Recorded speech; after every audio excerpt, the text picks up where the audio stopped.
Hi, I'm Joe Lauria, the editor of Consortium News. I'm speaking from outside Washington.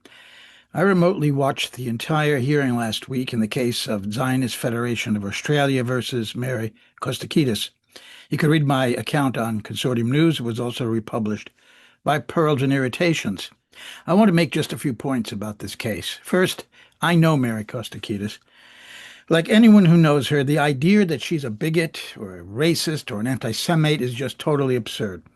The idea that she should wind up in a courtroom before a judge on a charge of violating the country's Racial Discrimination Act is unfathomable. But then we must consider the upside-down period we're living through.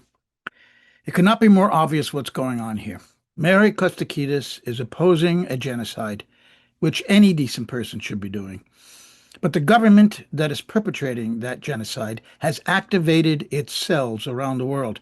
These cells include powerful governments, intelligence agencies, law enforcement, influential mainstream media, online influencers, and lobbyists like the Zionist Federation of Australia to punish anyone who's trying to stop Israel from committing its crimes.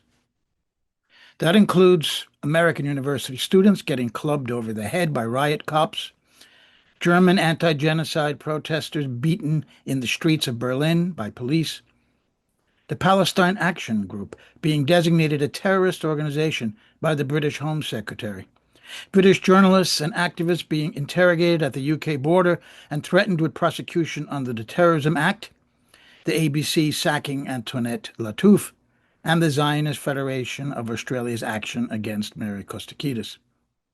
The central issue in her case will be whether criticizing Israel is equal to anti-Semitic hatred. Mary's barrister rightly focused last week on the July 1 case of Wertheim versus Haddad, in which Justice Angus Stewart ruled that, quote, political criticism of Israel, however inflammatory or adversarial, is not by its nature criticism of Jews in general or based on Jewish racial or ethnic identity, and that it is not anti-Semitic to criticize Israel. Full stop. Could not be any clearer. But will the court in Mary's case be swayed? That's impossible to say at this point.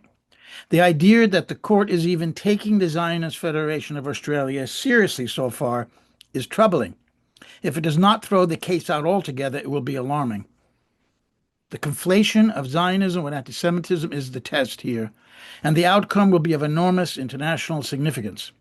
Thus, the interest of U.S.-based Consortium News. There is no comparable case in the United States, not yet at least, of a journalist, and a very prominent one at that, being hauled into court accused of racial hatred for taking a principled stand against genocide and the government carrying it out. There is no doubt that there has been a huge shift in Western public opinion since October 7, 2023, about what Israel is doing. Many human rights organizations, even in Israel, Holocaust scholars, UN officials, and some governments are calling it genocide. Mounting public pressure on Western governments has made Israel's accomplices belatedly react. They've dipped their toe in the water and are blaming Israel for the starvation in Gaza, and some are vowing to recognize the existing Palestinian state.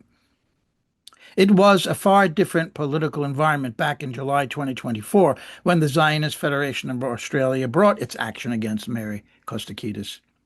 Whether that growing public outcry will be heard in the federal halls of justice in Australia is the question. The judiciary has the opportunity, in Mary's case, to show up a craven and complicit Australian government and take a stand against Israel and its minions that will reverberate across the West.